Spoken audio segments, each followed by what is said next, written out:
Can I tell you something I've been waiting to say on here? I finally resigned from my full-time care job. And if you have ever sat quietly before a shift trying to gather the strength to walk into a workplace that had already taken so much out of you, you will understand why saying those words feels so emotional for me. For months, I was deeply unhappy. On the days I had work, I would wake up already dreading what was ahead. And when the shift ended, the feelings didn't end with it.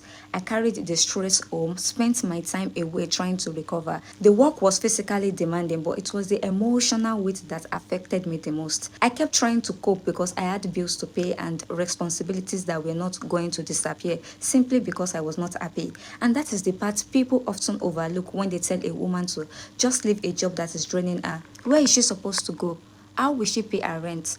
What happens when she leaves and there is no salary coming in?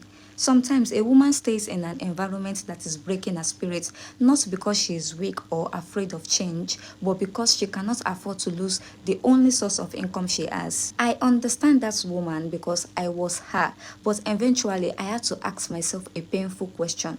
How much longer am I willing to spend most of my life feeling miserable just because I am afraid to choose myself? So I made the decision. I chose my well being, handed in my resignation notice, and finally walked away. Starting my digital marketing business months before I finally left my job gave me something I desperately needed, which is a direction beyond depending on one employer forever. It showed me that I could use the phone in my hand to learn how to sell to customers online. It taught me how to build a business of my own around my busy life, even before I had everything figured out.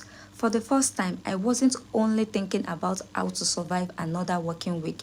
I was developing a skill that could help me create more choices for my future. That is why I speak so passionately about building another option before you desperately need one. So, my dear, if you are tired of feeling trapped in a job that is draining you and you are ready to start building another option before you desperately need it, comment ready or send me a private message and I will share the details with you.